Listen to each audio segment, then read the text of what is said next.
Hey everybody, welcome to Tom and Jesse Talk Movies. I'm Tom. I'm Jesse. And we're continuing our Oscar talk. This is week 2 of that. And this week we are going to be discussing our personal Oscar snubs and films we found just overrated in general. So we'll get into that. That's really exciting. Last week we had talked about our personal, just kind of like a general talk about like what the Oscars are, Right. what they mean to us, what we look for, and so forth. And we got in some general discussion about just some of our favorite films and performances that were nominated. This week is totally, our time to just go at it with what do we feel what were some Oscar snubs just for us personally, because you always hear that term Oscar snub, and what were films we found just overrated, such as like, why is this film getting attention? That seems quite strange. And you'll always see when the nominations are announced that you hear this term Oscar snub, and you could have a conversation of what does it mean, like, does an Oscar snub actually exist? Are films meant to win awards and so forth? But, we don't take it as seriously as some. We have fun with it. Right. So we're just going to discuss what we feel should have been nominated, what shouldn't have gotten attention, and so forth. This is totally subjective discussion. In fact, many will probably disagree with what we think. But that's the fun. That's why we do this. So you hear different people's perspectives. This was a fun list to do. This was a lot of fun. I think first we're going to discuss what our big Oscar snubs were. Films or actors or, people who were nominated, but then they didn't win and somebody else won over them and vice versa. So do you want to go first? Do you want to read all yours? I read mine, or I think we could just go back and forth. Sure. Well, I know you have a bigger list than I do. I have one that stands out. I did a little bit of research on it. Okay. And so I figure we can go back and forth because I have kind of sneaked a peek at your list, so I'll be happy to contribute.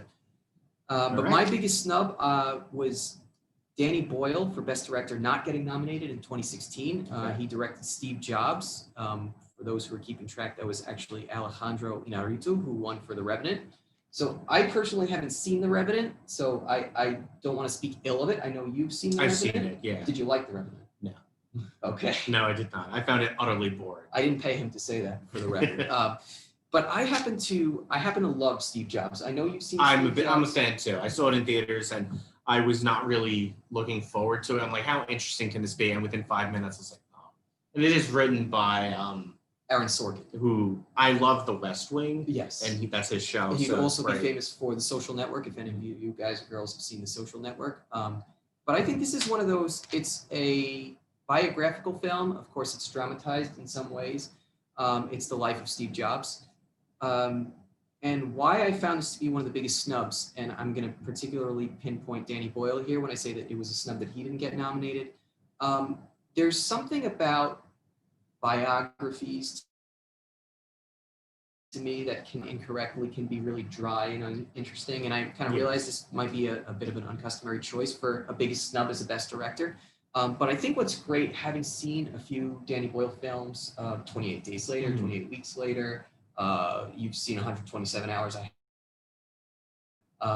Train Spotting, The Beach. Yeah. So Danny Boyle it's rare when all of a sudden when you could say off the top of your head, who's one of your favorite directors? And my director personally is Danny Boyle. It's his directorial style. There's sort of a kinetic energy to the way that he directs, where he's always keeping you interested and invested in the material.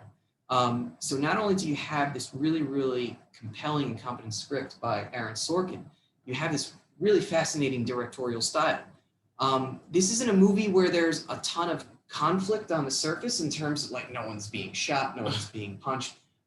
It's just the inner workings of the drama behind Apple, behind the story of Apple's founding, one of the biggest tech companies ever in the world. Yeah. So of course there's some rather enmity between you have the founders, you have Steve Jobs, Steve Wozniacki.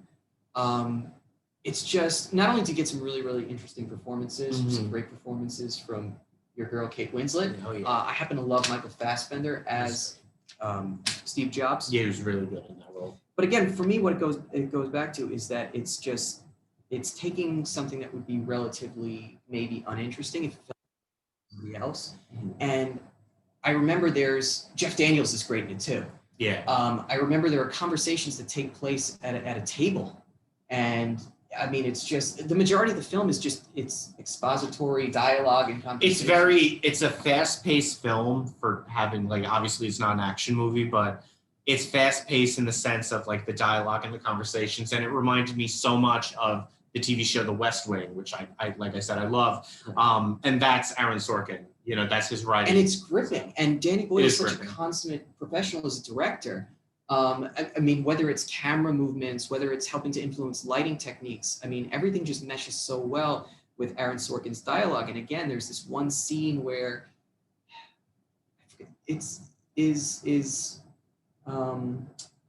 Steve Jobs, he's about to be kind of ousted as the head of Apple, is with Jeff Daniels into the room. They have this big conference, and the rain is batting up against the windows, and there's just this tension, and there's this very sort of there's this a score, the musical score, which I think is very effective as well. It really sets the mood. So you're hanging on every word, and the exposition is all through the dialogue, and intention is all through the dialogue, and just the way that the characters interact, it's very compelling and organic.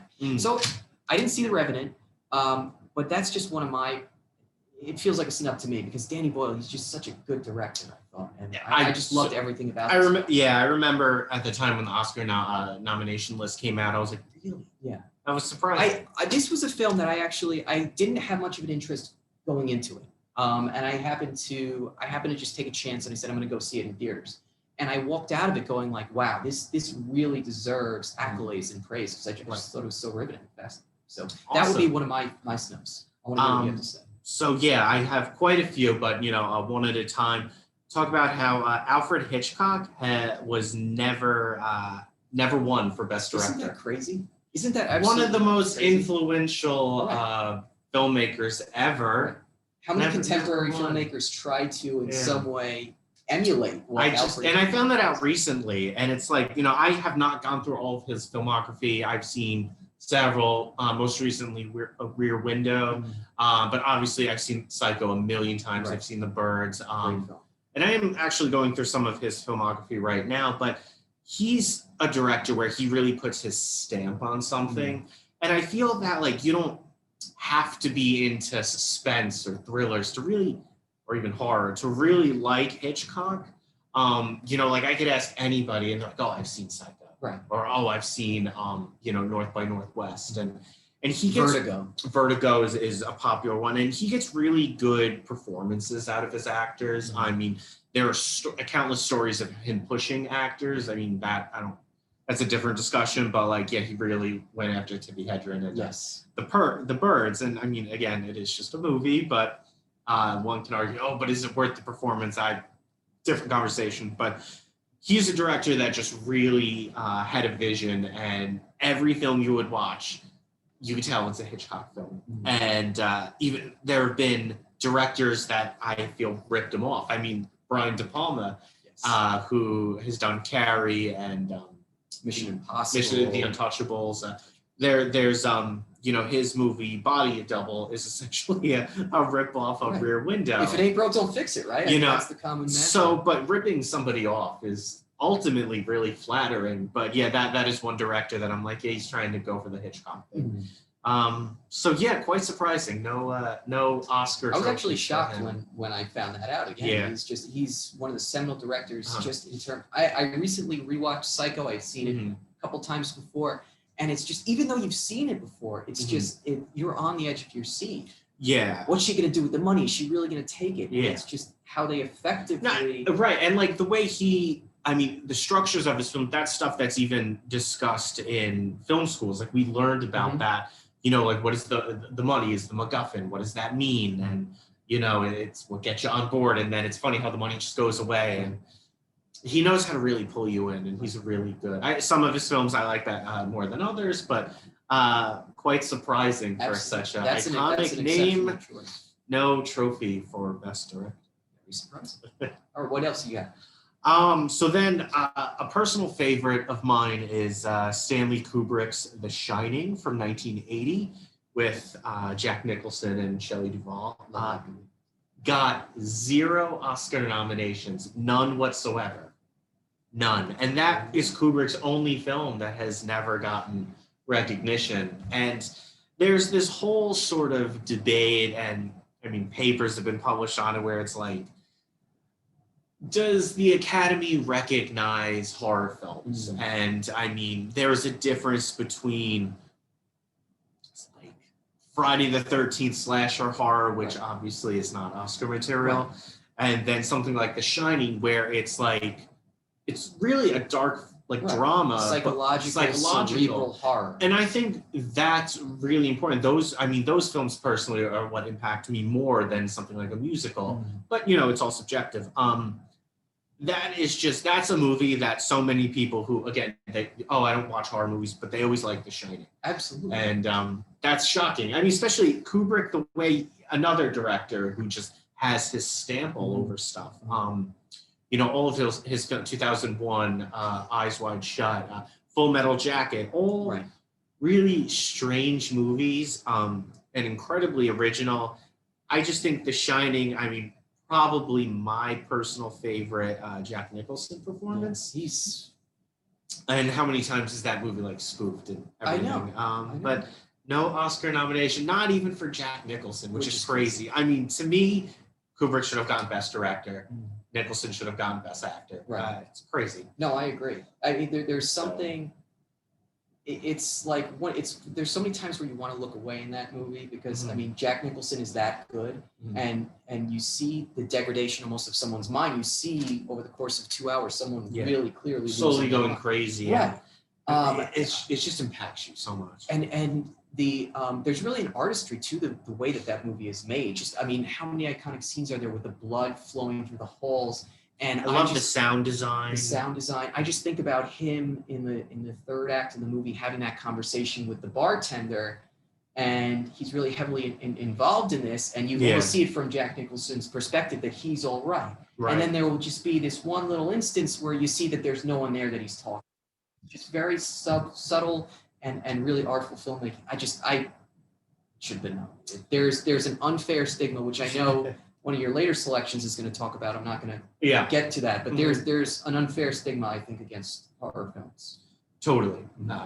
But you look at Silence of the Lambs, that was praised. Right. So okay, that's good, but that was 30 years ago. Yeah. It feels like you got to pull teeth to get an exactly. And I mean, I do want to also talk about maybe later on about you start to see a formula with the Oscar films. If it's a biography, or if it's a big budget musical, or a biopic, or especially a period piece. I'm going to get to that when I discuss Shakespeare in Love. Right. And it feels that certain movies are just made to win trophies, and there's nothing organic about it. It feels completely forced, and it's a bunch of people how can we sweep the Oscars this year? And that's not what you should really be doing. I mean, if you're making a movie for entertainment purposes or art style, that's one thing. But I thought there's the inside joke I think between us, not to get too deep into this, is that I remember seeing the trailer for Little Women, and granted, I mean it seems to be a beautifully shot film. I haven't seen it yet, but as soon as the trailer ended, I was just racking up. I was counting in my head, well, how many times is this movie going to get nominated? Because it just plays into there is a certain look of a film. I mean, you talk about the film The Artist, which won in the early 2010s, that swept the Oscars, and that was a black and white film, and the Oscars loved it. Silent film as well. Silent film, and it was just who is watching this movie? The people who the Academy. It's a movie made for them, and then that movie, everybody nobody talks about it, and. I get it, there's certain tastes and style. I get that, but that's the kind of stuff that just makes you want to turn off the Oscars. Yes. Well, this is pretentious. Yes. So, do you want to go with any more? I only had that one for Snub.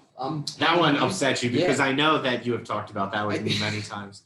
I want to talk about Saving Private Ryan lost Best Picture to Shakespeare in Love.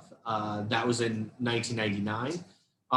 I will say that Saving Private Ryan won 5 Oscars that night, including cinematography, best sound effects editing, best film editing, and best director for Spielberg. This is arguably the best war film ever made. It's a beautiful and dramatic film to watch. They've shown it. I've seen it in high school. They would show it in film school. Books have been written about it. Yeah. It's but that losing to something like Shakespeare in Love is what turns me off about the Oscars, where it feels like I haven't seen that movie, so I can't tell you whether it's good or not. I can tell you based on my taste, it's something I'm totally not interested in. I was personally I can say You've I've seen it once, Yeah. and then years later I went back to try and rewatch it, and I shut it off just because I wanted to try and understand why Yeah. something like I'm not a Gwyneth Paltrow fan, I will I'm not say. crazy about it. I was not really into Shakespeare throughout, growing up in school, and and that's fine. That is a taste And issue. Ben Affleck is terribly miscasted. He's in that. He's like the love interest. I didn't even know that. Yeah. Oh my There god. you go. But Less of a reason to see it now. it just is what turns me off about the Oscars. That something like Shakespeare in Love, where it's like, here is your, period piece. And, if it's a fine film, that's one thing, but I just find that Saving Private Ryan is more deserving, not only because it's such a great movie, but I feel that it's a really important story Right. to tell. And just the performances from Tom Hanks to like literally everybody, and the direction in that film is excellent. It's like, really? I think this Okay. also, this is something that I would like to do some more research on, but I think this kind of underscores the duplicity in Hollywood and like a little bit of the shady dealings that go on under the table. So this was a Miramax film, I want to say. Yeah, Shakespeare in Love was a Miramax film. And Harvey Weinstein, who is in the news now Yeah. for all the wrong Yes, reasons, which yes, I'm not going to yes. get into, he was very, very big, allegedly, in pushing for Shakespeare in He Love to win. pushed this movie so much. So much. And I think that in some way that certainly did contribute to the notoriety that this film received, I want to say, and at the unfortunate expense of something like Saving Private Ryan. So there is a whole sort of controversy just surrounding the advertisement for this film. Exactly. And if you're a person in power when you're a producer, in many ways, you can kind of pull some strings, and that's what you ended up seeing in many ways. The next 3 I'm going to talk about are all actresses who were nominated but lost to somebody else. Okay. And I believe that all 3 of these performances are really Oscar worthy. In my opinion, they should have won over the other. They're some of my personal favorite performances by any actor in film. First up, in 2001, in those the Academy Awards, Ellen Burstyn, big actress. She's known, The Exorcist. She was nominated for Best Actress for Requiem for a Dream, which is one of my personal favorite movies. It's a drama directed by Darren Aronofsky about takes place on Coney Island. We focus on 4 different people struggling with addictions, different types of addictions, and how they kind of just let their life spiral out of control.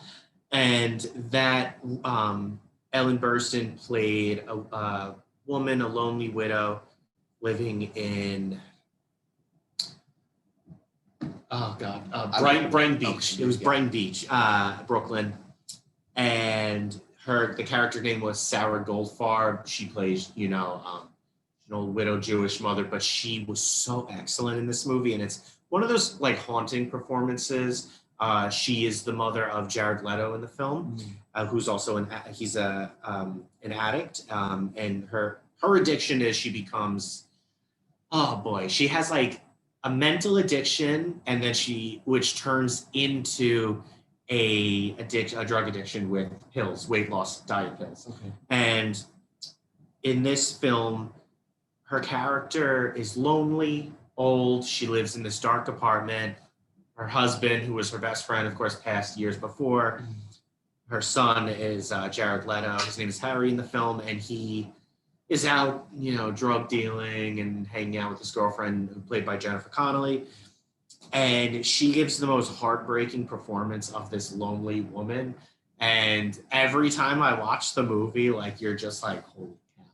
Like, these people exist. And it's a sad, dark, and depressing movie, right, of course. I've resisted kind of seeing it for that reason. No, like, you rave about it, I know. I've seen it so many times. I've actually even gotten to the point where it was filmed in Brighton Beach. I've gone to the location where they filmed Ellen Burstyn's apartment. It's really cool. It's also filmed on Coney Island, just because I love that movie so much. Mm-hmm.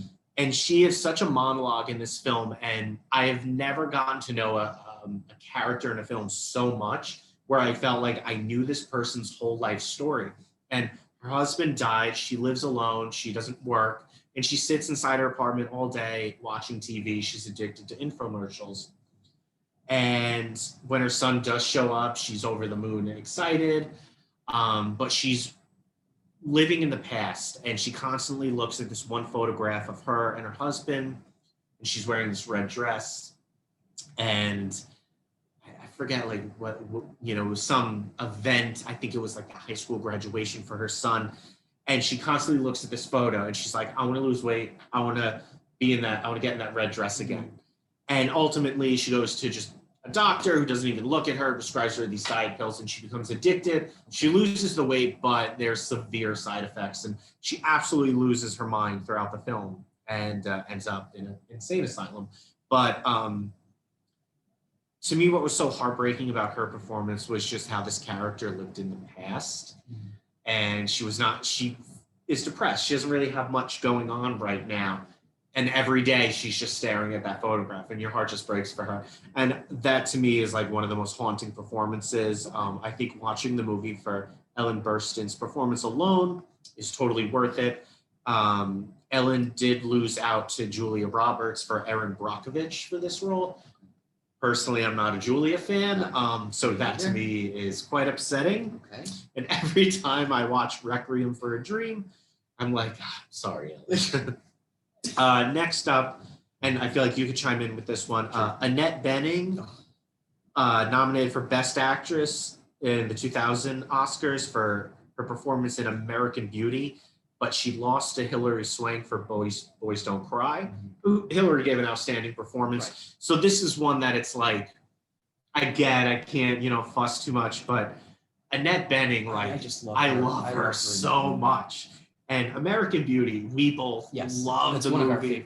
You've talked about it on this program before. Go out and see it. It came out in 1999. I mean, Kevin Spacey, excellent. She's just in the film. Chris Cooper in this movie. But the relationship between her and Peter Gallagher is just really funny. And she's hysterical, but like she doesn't like her character is hysterical, but like because she's nuts. Like she's just the definition of, hi, I am this 50-year-old like housewife. My husband's out doing his own thing. I'm going to try and be this real estate agent. Right. And just like super perky, trying so hard to get like a comeback in life. And her performance was outstanding. And then there's the juxtaposition kind of when everything falls apart and the way that she kind of reacts to that. Mm-hmm. This is one of the roles for me with Annette Benning. Like I can't picture in my head someone else playing. Nope.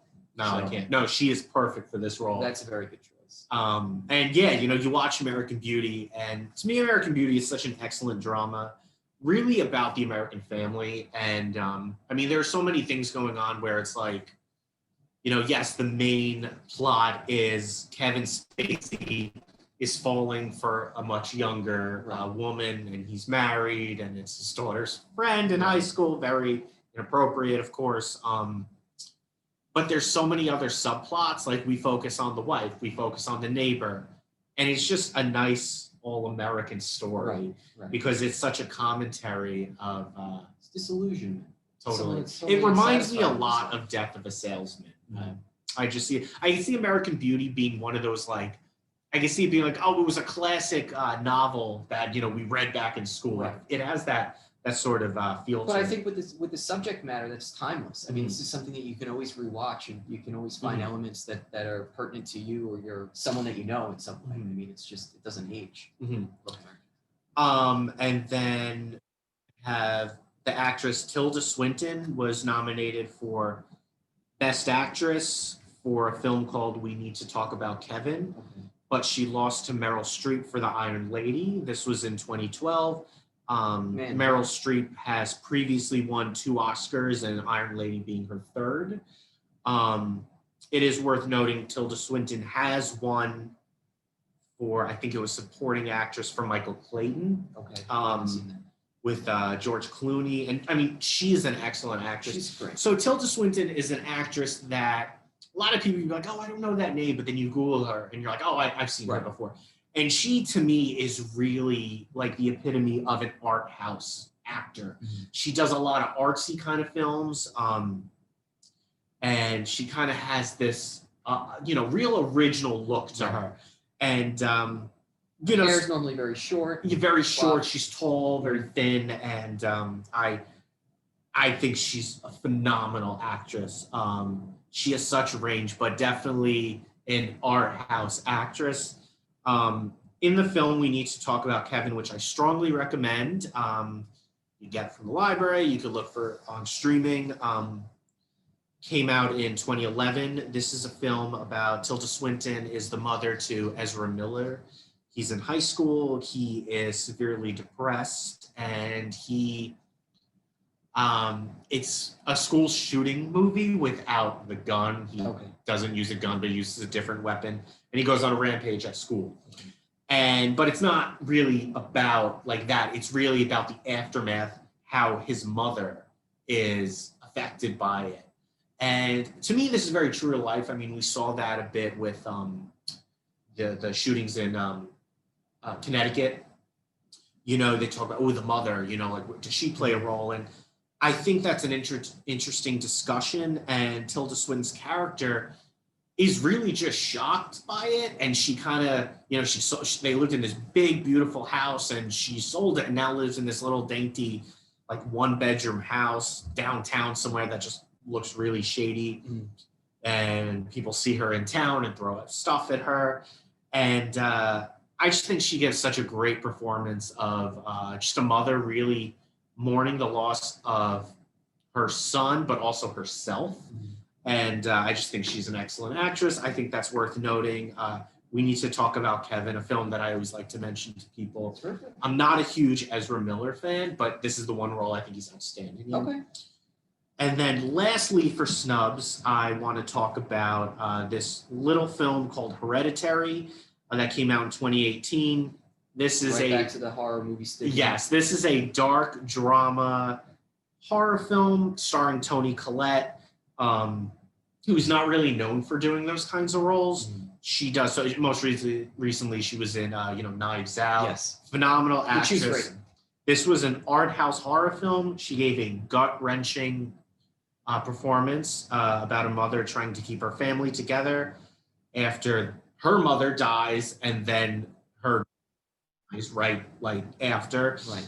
And supernatural things kind of invade the home. It's not your average horror movie. It's very dark. It's very disturbing. Right. It's very mature.